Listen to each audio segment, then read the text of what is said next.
All right, everyone, we're going to get started in just a few minutes here.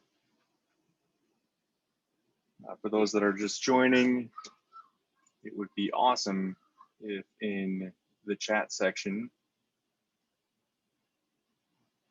you could put all that good information right there, your name, where you're from, grad year, position.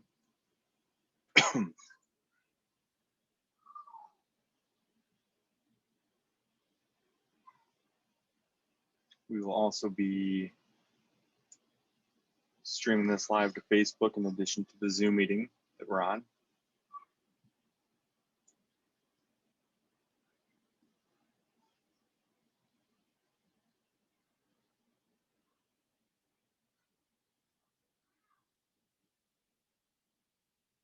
We have an awesome group of individuals, families, and players that have signed up to join tonight from all throughout the country. I think there's actually like 85 different high schools represented and 60 something different travel programs. Now we'll get more into the numbers of what we're doing with this project here in a couple slides, but you know, it's pretty remarkable to say the least, just how many individuals, you know, this is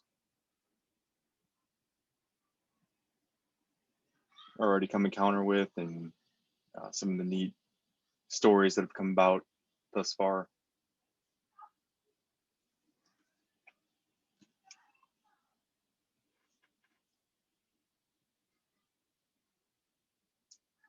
Also, feel free to use the Q&A section if you're in Zoom, or type in any questions that you have into Facebook. If you're on Facebook, I'll get to most of those at the end. If there's anything that seems relevant or pertinent at the time, you know, we can check in on those, but we'll try to get through the bulk of the presentation pretty quickly and,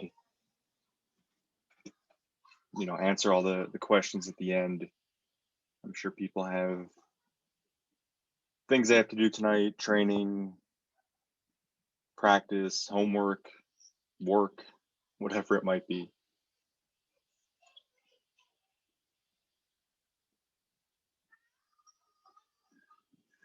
If you do hear anything in the background, it's my son. He's playing video games with a couple friends. They're not here. He's playing live with them.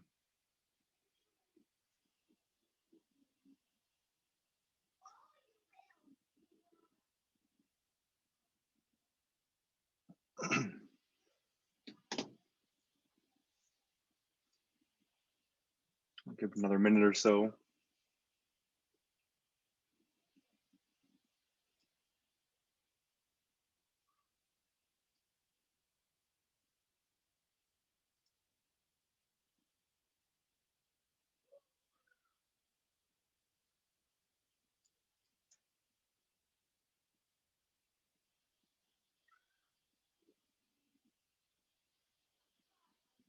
Yeah, and be sure if you see at the bottom, it says text recruit to 797979. If you do want to schedule a time to talk more in depth about this, I'd be happy to do so, or set you up with one of our recruiting specialists. It's not required, but it is definitely something that's recommended, you know, to verify all the information, to make sure that you see all the different options that are available to you, in addition to, you know, the awesome free tools that we provide. There are a number of other things that could be really beneficial to you.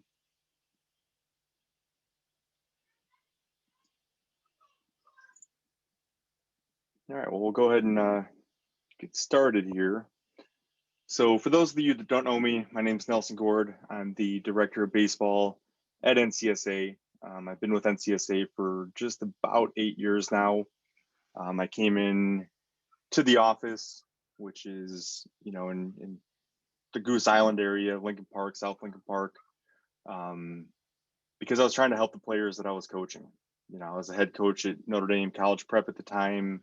I've run the Illinois Travel Baseball Club, or the Illinois Indians, since inception, you know, since we first put it together in December of 2007.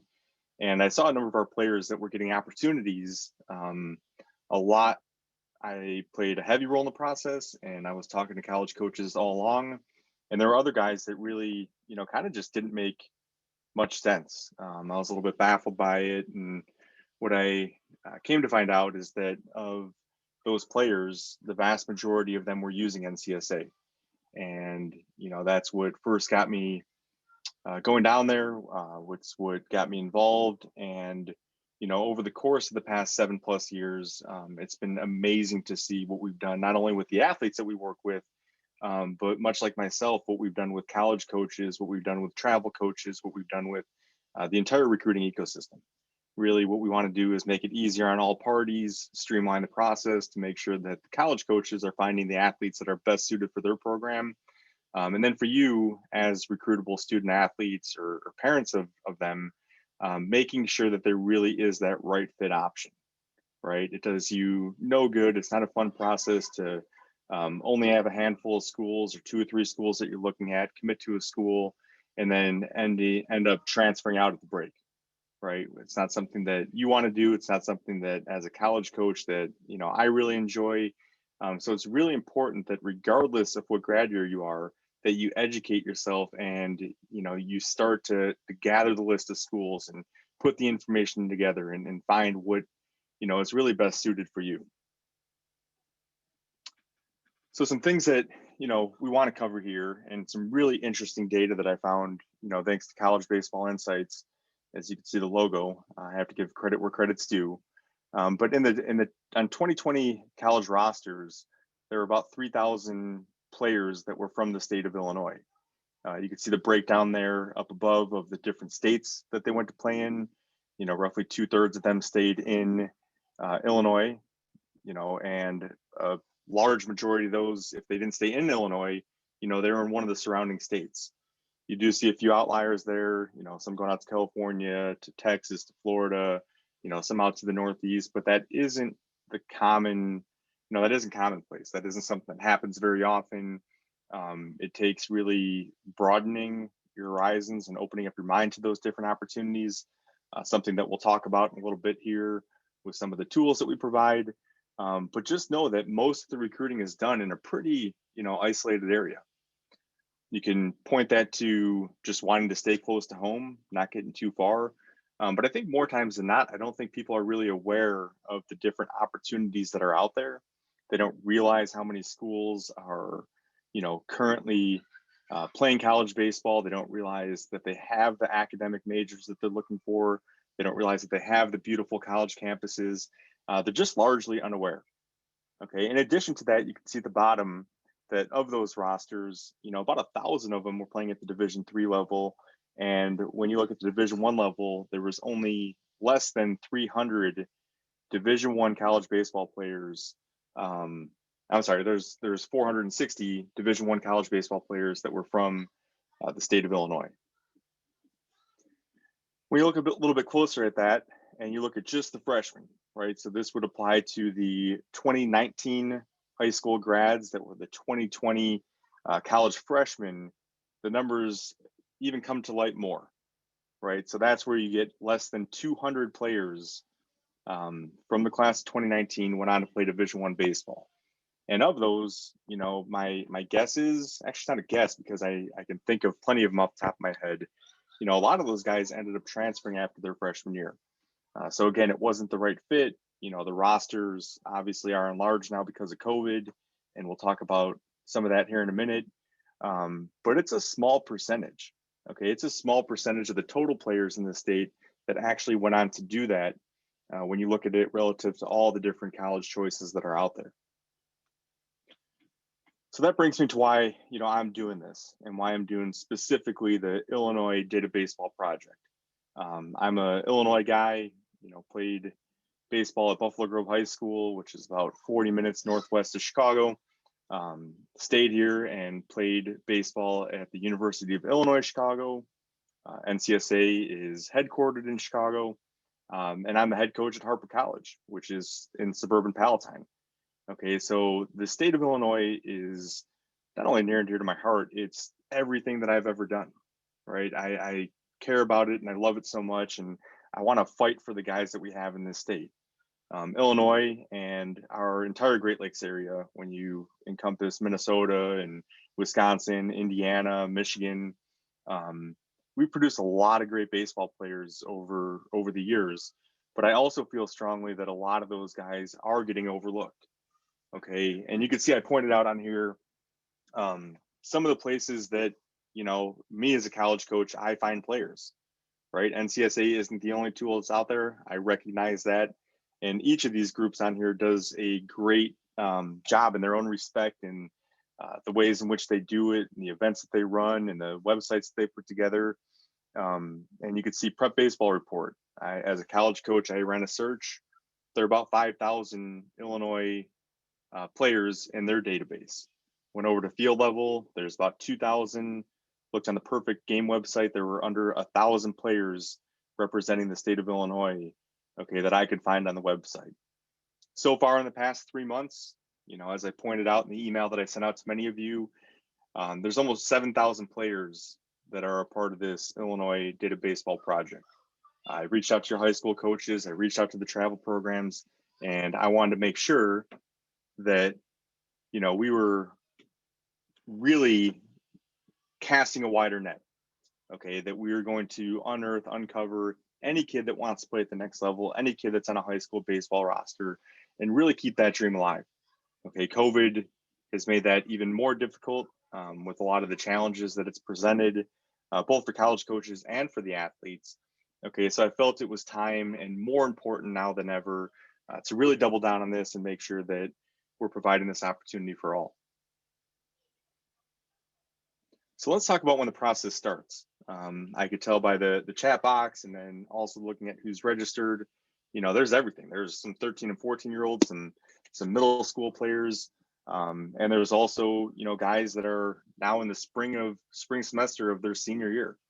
But really the simple answer is yesterday, right? Of all the recruits that we've worked with, the ones that I've talked to, nobody's ever said that they wish they started a little bit later, right? It's always that they wish they started sooner, okay? That they started doing their research, they started educating themselves in the process a little bit sooner, okay, than they actually did. And I'm not condoning by any means athletes or families committing to places as eighth graders, as freshmen, as sophomores, but believe me, it does happen. And you don't have to have much more than a smartphone or a computer to look at websites and see those happening each and every day.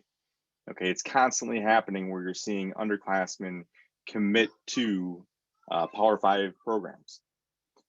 Okay, things that you need to do is you need to build your network.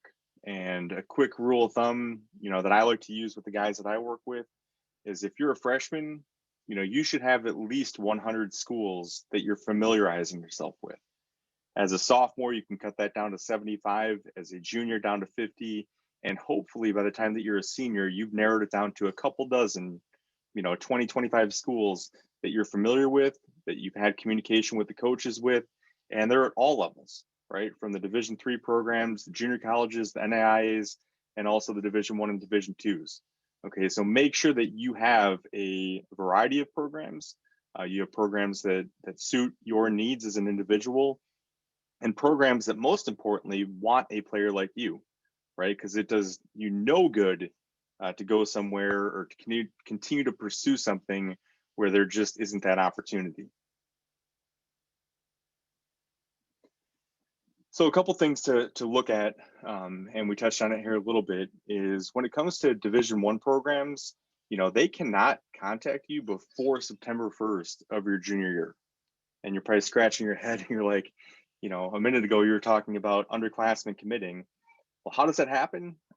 Normally they use the travel coach or the high school coach or an instructor as a conduit to get to that athlete. They'll arrange a time for the athlete, for the player to call the coach, because the coach can pick up the phone and speak to you. Right now they can't because of a lot that's going on with the dead period. Okay, but they could talk to you. They just can't pick up the phone themselves and reach out and call you. Okay, so know that a lot of the recruiting is done through your coaches, is done through credible parties. It's done through the network of individuals that you've aligned yourself with. For the Division II programs, they get a little bit of a head start. They can actually start contacting you June 15th after your sophomore year, right? So that's what, about 3 months before, 2.5 months before the Division Is. And then when it comes to the D3s, the NAIA programs, the JUCOs, there really are no restrictions on contact dates.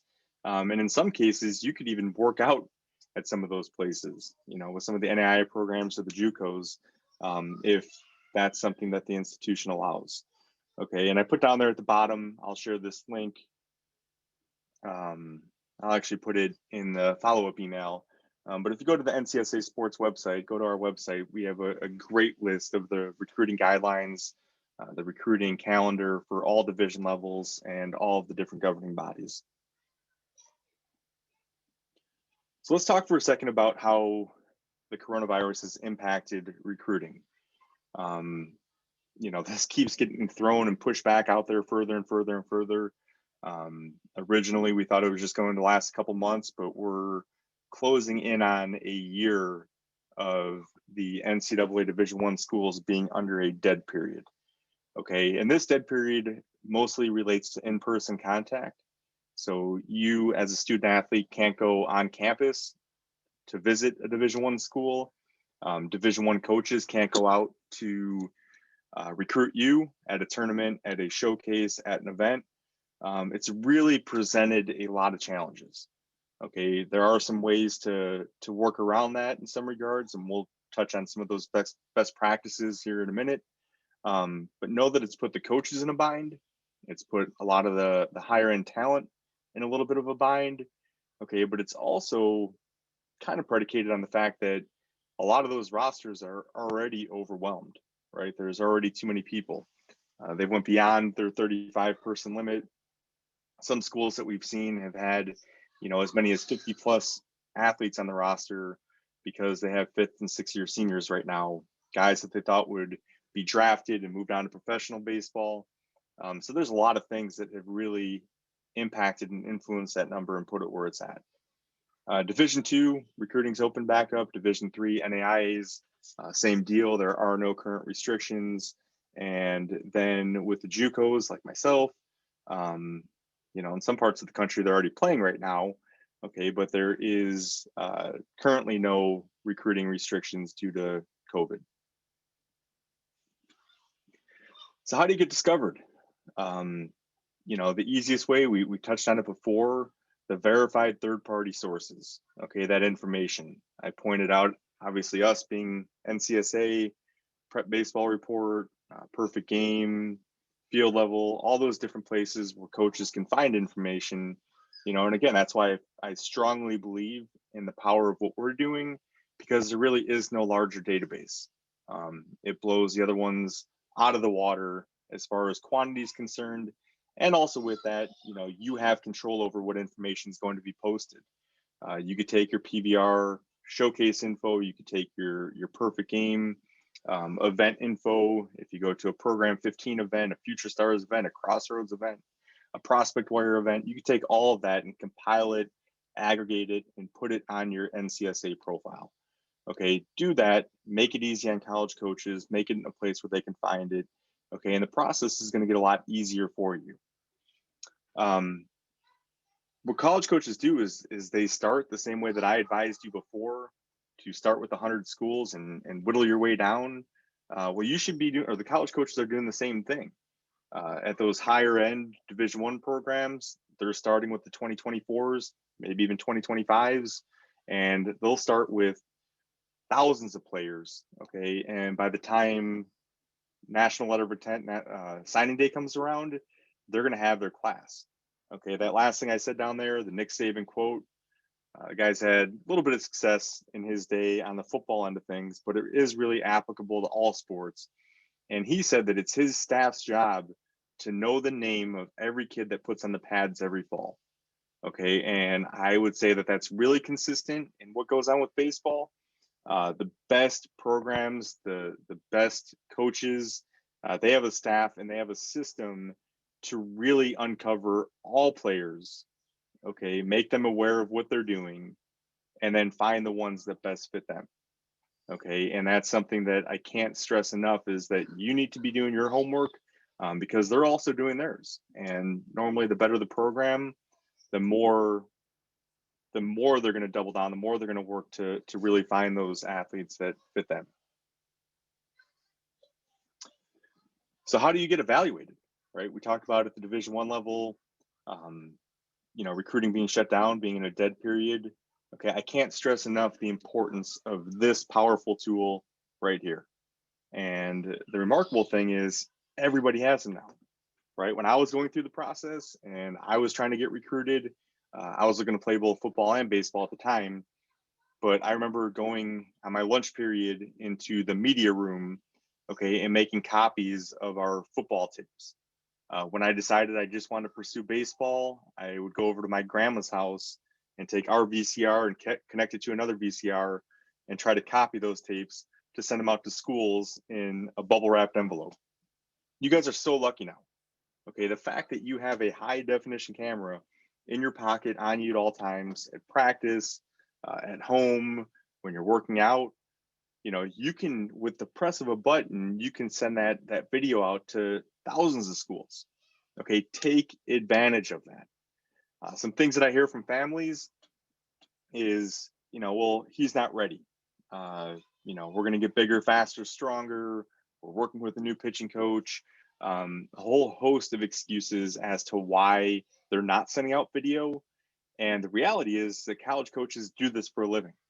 They know that at 15 or 16 years old, you're going to evolve, you're going to grow, you're going to, really refine your skills. Okay, you're going to be bigger, you're going to be faster, you're going to be stronger. There are certain things that show up in that video that they want to see. Okay, that they could recognize, that they know certain actions are going to carry, are going to develop, are going to project into the type of player that they're looking at. And if for nothing else, they're going to become exposed to you, right? They'll be able to put you on the recruiting list. They'll be able to follow up with you. They'll be able to see the growth over time because they have that early video. They have that, next year's video. They have that seasonal update that's going to show them all the work that you've been putting in. So where are you qualified to play? Probably one of the toughest conversations that I've had with players in our travel program, or when I was a high school head coach, because when you're in middle school, or even when you're a freshman in high school and you're coming in your sophomore year, your first start on varsity, in your mind, you think that you're going to be a Division I player, right? We looked at the numbers before. We saw that there are less than 200 freshmen on Division I rosters from the state of Illinois. So while you feel that, and I always, want to encourage you to dream and work hard towards those dreams, you also have to understand that you have to look at other places. Okay, the other common misconceptions is that there's only scholarship at the Division I level. Okay, simply not true. I know plenty of players that I've worked with that have actually earned more scholarship money at a Division III school, at a NAIA program, going to a junior college, than they did playing Division I baseball. Okay, the way that the numbers work out at the Division I level, the college coaches can hand out 11.7 scholarships that can be divided amongst 27 different players. Okay, 11.7 divided by 27. So simple math tells you that on average, those are worth roughly a third each. Okay, they can't go below 25%. Okay, and very rarely do you see anything above 75%. Okay, guys that are getting 75% plus athletic scholarship from a Division I school are normally guys that are going to end up being draft picks anyways. They're throwing 92 plus from the left side. They're true shortstops that hit from the left side and are home to first in under 4 seconds. They are really like finding a needle in the haystack. Okay, so if you look at the price of college and you realize that even at the Division I level, you're going to be in that 30, 40, maybe 50% range, there's still a lot of money that you're going to have to come up with. So look at financial aid opportunities at all the different levels. When it comes to Division III programs, they can't call them athletic scholarships, but there are plenty of schools that have a lot of money that is merit-based. It may be because of a certain major that you're interested in. It may be because of your test scores, or your grade point average, or maybe a relative was an alumni at the school. Okay, but there's a lot of ways to get to your final number of what you can afford. But it's not going to happen if you just look at one or two or three or four schools. Okay, again, cast that wide net, see who has your major, see who has, the funds, who has the resources to hand out to those student athletes. And the last thing on there is, I put, do you dream of riding pine?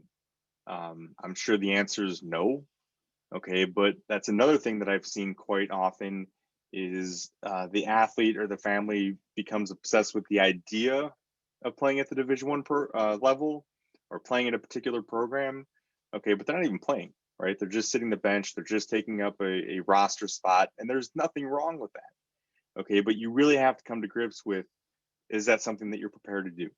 And I could say from personal experience, I redshirted as a freshman at UIC. It was one of the most challenging, years of my life. It carried over into my academic world. It carried over into my social life. It was really, really hard to go from a situation in high school or American Legion ball where I started every game and hit in the middle of the order to suddenly the guys are going on a road trip and I'm stuck back to, work out on my own. Okay. Or even when we were playing home games, I'm in uniform, but I know that I'm not going to play and, I'm running baseballs back and forth to the umpire. Okay. So it's not easy. And if you don't feel like that's something that you can handle, look at different options, right? Look at those smaller schools, look at going to a JUCO first and maybe transferring into a larger program, as you continue to develop. Okay. But just don't get caught up in the name, make sure that it fits everything that you're looking for in a school. So to kind of drive home that point, and I guess we could pull it in the chat box, or I could probably do a poll somewhere here, but anybody have any idea what we're looking at right now? You guys put in the chat, any idea what these names all have in common? I'm going to mute myself, get a drink of water. You guys put in the chat box what you think that list of players represents.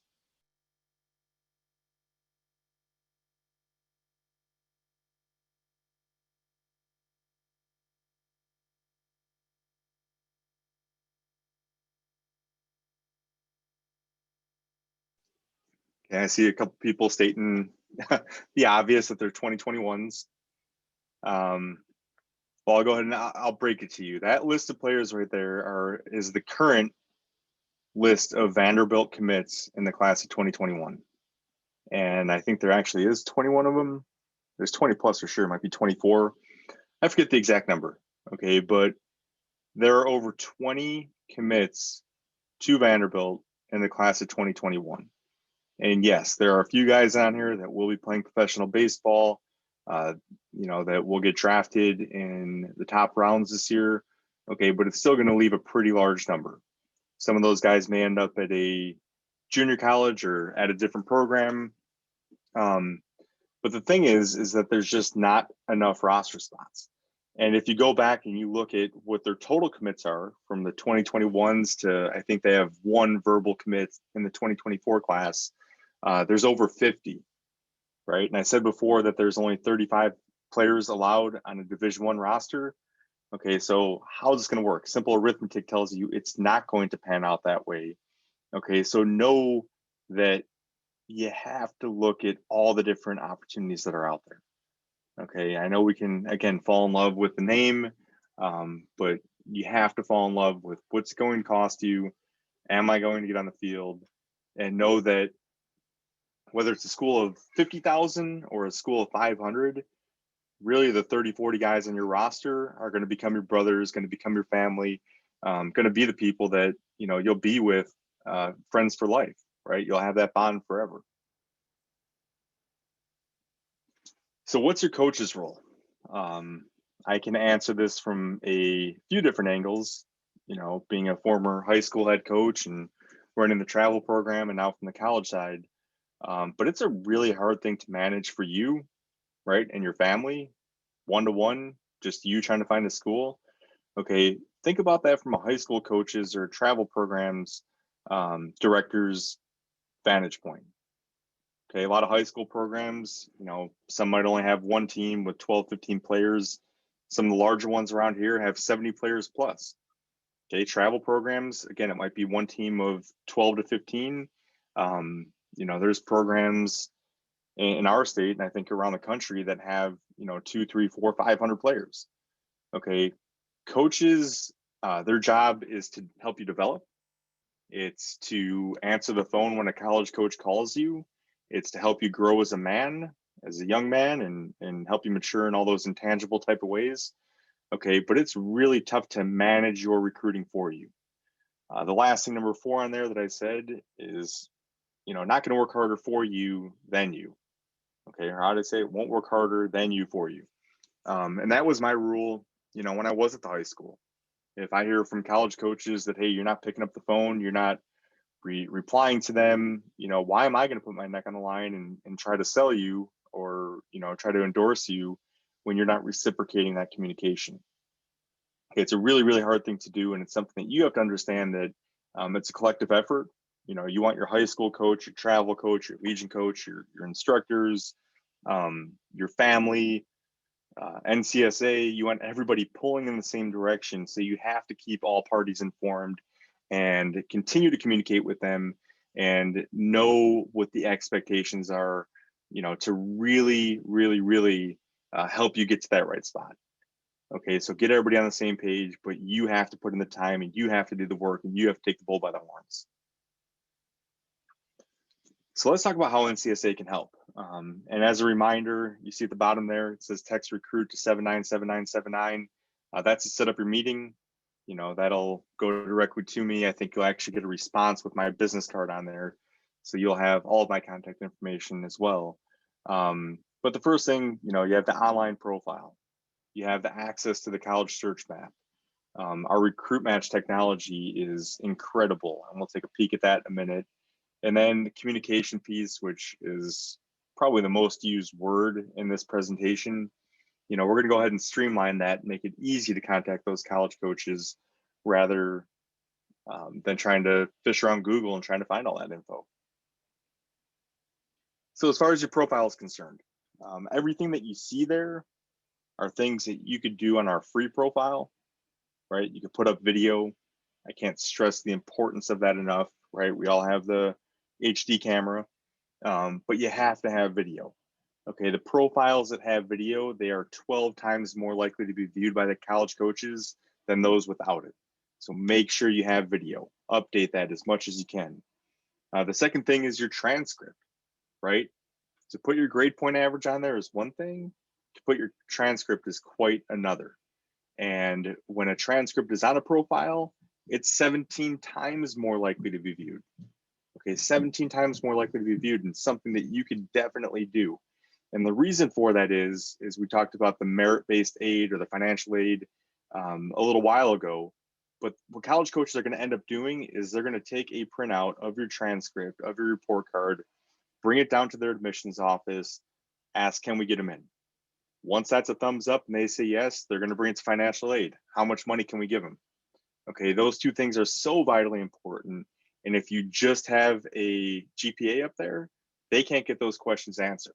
Okay, so put it in a place where they can find it, put it on your profile, make it easy on me and the rest of the college coaches that are out there. Okay, a few other things.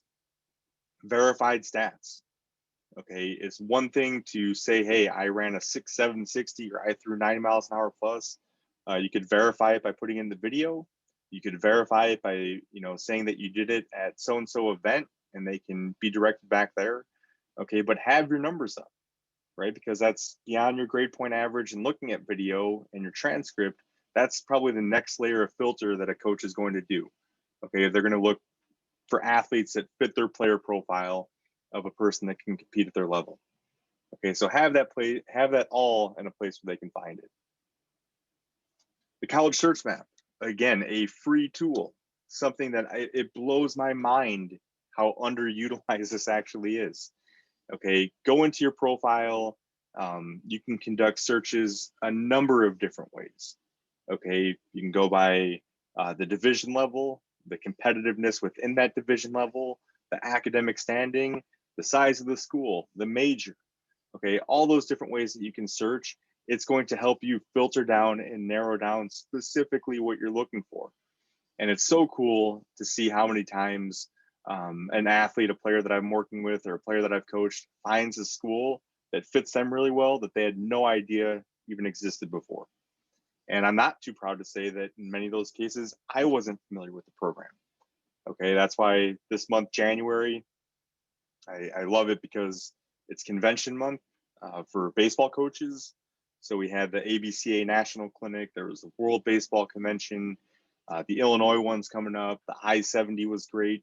But it's a chance for me as a coach to connect with other college coaches from throughout the country. And it's amazing how many are out there that I was unfamiliar with before. Okay, so this is what I do every day for a living. And if I'm still learning about them, then it's sure as heck that, you know, you guys don't know all the schools that are out there and can find something that fits you pretty well. The recruit match algorithm. Okay, this is one of the neatest things. It's something that isn't on the free side of the profile. Okay, but for our members, whether that's a team edition membership or all the way up to our MVP package, something that is available to our student athletes, it takes all of your preferences, right? Like the location, the geographic location that you're looking for, the size of the school, the division level, your grades, takes all of your information and combines that, combines that with the school's recruiting history, the school's roster, the school standards that they've inputted themselves, and comes up with a percentage likelihood that a school like that would recruit an athlete like you. Okay, so this isn't guaranteeing a scholarship. It's not saying that, hey, you will undoubtedly have a roster spot at that school. Okay, but it is helping you, again, kind of filter that process, find what you're looking for, and really allows you to lock in on those schools that would be a best fit. Okay, so a really, really cool thing. Once you get that recruit match percentage, it's go time. You can start clicking through and researching the school and reaching out to the coaches through the messaging center. Makes it so much easier and saves you guys just so much time. So the next steps, I'm going to answer your questions. I know there's a bunch coming through right now. Okay, but if you haven't done it already, sit down for that recruiting assessment. We have a whole team of recruiting experts, recruiting specialists that want to sit down and talk to you. They want to take a look at your profile, see what you can do better, show you some of the tools that you may not be as familiar with, and then show you what the different levels of membership are, from the free one that just gets you activated, all the way on up to that MVP one I was referencing before. Okay, it takes less than an hour. It's something that, does help you get a better understanding of what you're looking for. Okay, but something that I definitely recommend, something you definitely should be doing.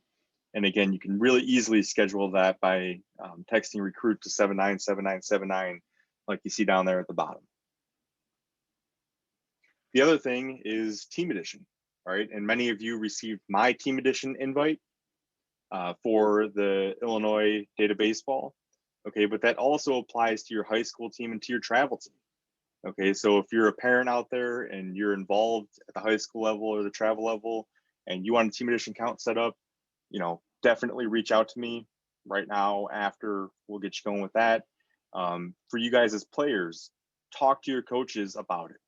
Say, hey, I'm on NCSA. Again, if it's the free profile or you're one of our premium members, okay, it really doesn't matter. All those coaches will get access to your information. And like I said before, you want everybody pulling in the same direction. And, I started this presentation earlier tonight talking about what first drew me to NCSA. And this is something that wasn't yet available. It's something that over the past several years that we finally developed and brought to life. And it's, what gets me so excited, right? Because that was the issue with it for me many years ago, was that as a coach, I couldn't see what was going on behind the curtain. And now that we can give access to your high school coach or your travel coach or even your instructors to see what you're doing recruiting wise, makes the system so much better, makes the process so much easier. Okay, so be sure to connect me with your coach. We'll get them onboarded and help answer all their questions. And it's only going to benefit you in the long run if you involve them in that process. So that's the total presentation for today. I wanted to actually keep it under 30 minutes. We're a little bit over that, but I am going to start going through the Q&A. So if you have a question for me on Facebook, I have that window open. I see a bunch of coming through in the Q&A section, also in the chat box. So I'll go ahead and start, getting after those. So the first question here, it says, how do I get college coaches to view my NCSA profile? I've noticed that they search athletes like me, but don't often open up my profile. Okay, couple really easy things to do. If you're on social media, in your bio section, put a link to your profile. I'd say that, produces a lot of traffic. And when you're on Twitter, you're on Facebook, you're on Instagram, or whatever you're using, okay, coach sees that, they'll be able to click through. Also, when you're messaging coaches, whether that's a text message, a DM, through our messaging center, an email, include a link to your profile. Okay, because sometimes when college coaches don't have the direct link, they're not always going to search for the athlete and try to pull up your profile. They're just going to go off the information that they see right in front of them. Okay, so put that profile link in as many different places as possible, and also communicate that with your coaches. Right, talk to your high school coach, talk to your travel coach, and make sure that they're doing the same. When they're promoting you to their network, they can promote it with a link to your profile rather than just a paragraph or some words within an email. That definitely allows the traction on the profile to be picked up.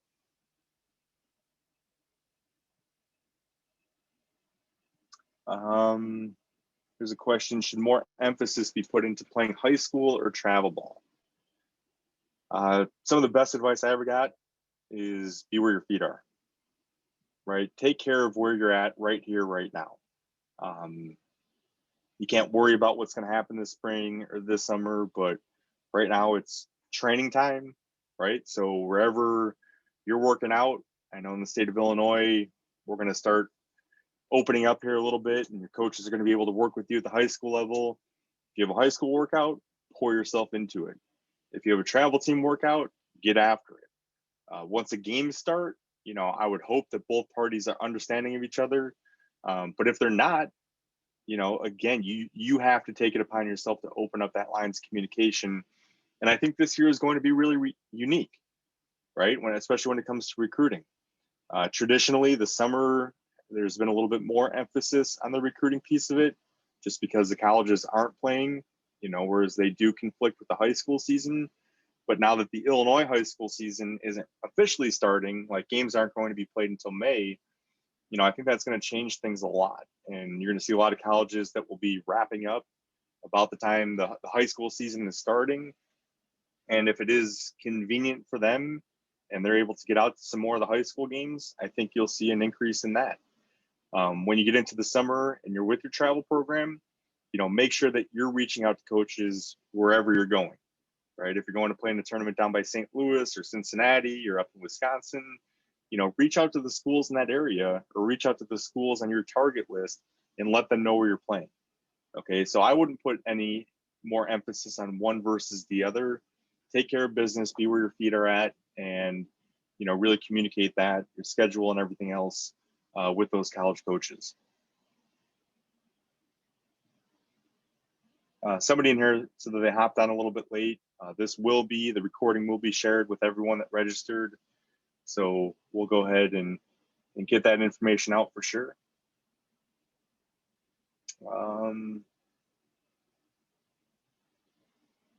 What other questions?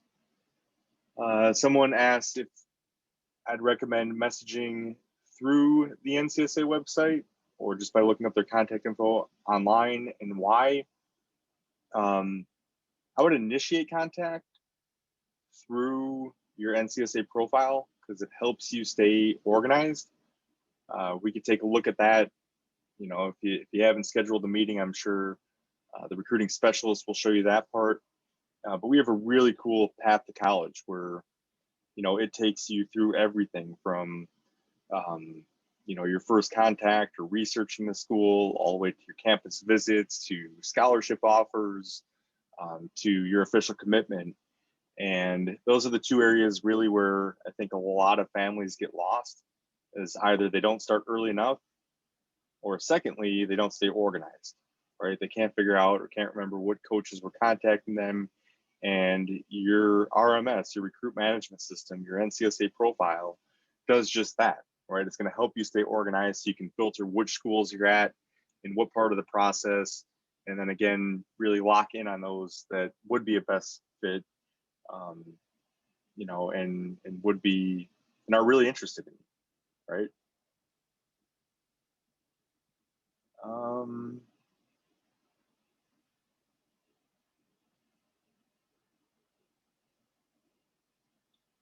Stats, how do you get them done in Illinois? I'm imagining, or I'm guessing, that you're talking about actual game statistics. And in that case, I think, probably 3/4 of the teams, 75%, if not more, are using Game Changer these days. Most have it public, at least the stat part, or allow family members to see it. So I would say that would be, a good way to get your playing stats. Some go as far as uploading to Max Preps. That's great. But the actual playing statistics, unless you have, some gaudy numbers in a few of the categories, like, you hit 10 plus home runs, or you're averaging 2 strikeouts an inning as a pitcher. I don't think the game stats are as important as some of the measurables. Okay, they do validate some things, right? If you're a contact guy and you're showing that you walk twice as much as you strike out, you're hitting a lot of doubles, you have a lot of stolen bases. Like, there's a lot of things that it can validate for a coach, but I don't think it would be the initial go-to. But if you believe that it's something that you want on there, talk to your coaches, see what they use. My guess is they probably use Game Changer. There's a few other similar programs out there, but do that. Or, if they don't have access to it, keep them yourself. I know, dating back to when I was like 12 or 13 years old, I'd have a little notebook or a spreadsheet where I would actually write down my stats from each game, because I was curious, right? And something that I was kind of nerdy about. But if you're not getting them any other way, then sometimes you just got to take the bull by the horns, do it yourself. Next question here: would you recommend Twitter or Instagram for me to use to send video clips to coaches? I think both are great. Different programs are going to use each of those more or less, or some not at all. But again, going back to one of the questions we had earlier, probably the best thing to do would be to put the videos into your profile and share your profile link, right? Because if you just send out the video, you won't know if the coach ever viewed that or not. But if you put it in your profile, you'll be able to see when a coach views your profile, connect with them, and then it's a warm lead. You can ask the coach, hey, what did you see my swing? What did you see my delivery? What do I need to do to play at a program like yours? Okay, and if you're just sending it out, you don't know if they ever viewed it. You really don't have that intel, so that initial conversation becomes a little bit more challenging. Okay, so I would definitely advise you to put the video in your profile and then send that profile out. And, depending on what schools are on your target list, see which of those 2 social media platforms they're, most often on, and target it that way.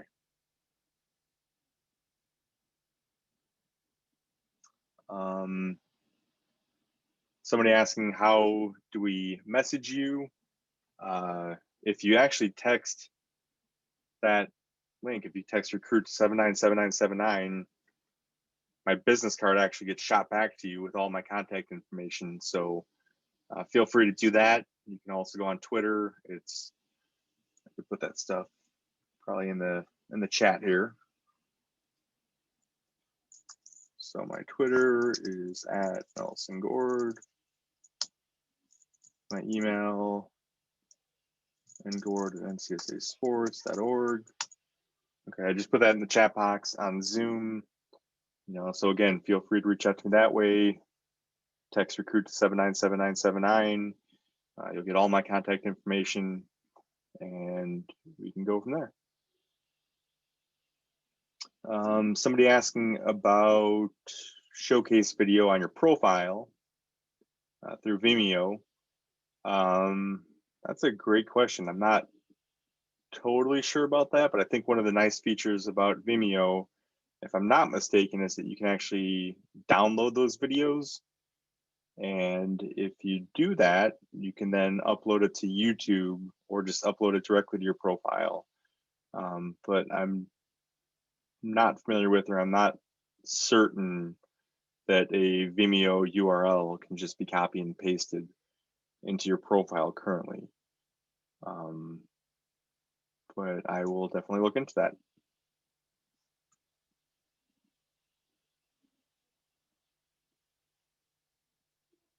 Trying to see if I missed any other questions in here.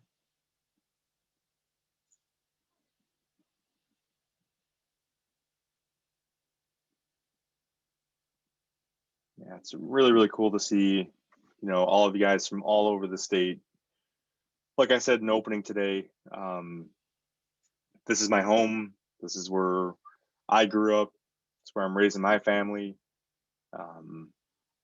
It's, it's everything to me. And to see you guys right now, or the guys that have come before you, get to the next level, play college baseball, some professionally.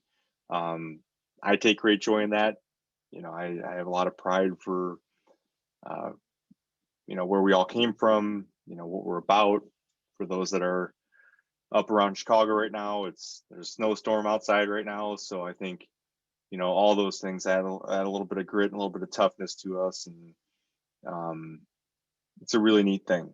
And if there's anything that I could do to help any of you beyond, what we talked about here tonight, beyond what happens with NCSA, again, you can get my contact info. I put it in the chat box. You can use that texting link down there at the bottom, but just let me know, because, sometimes those connections happen in the strangest of ways, but you never know unless you ask. And it's, sometimes really difficult to figure those things out if you're on an island and you're not reaching out to people and having those sort of conversations.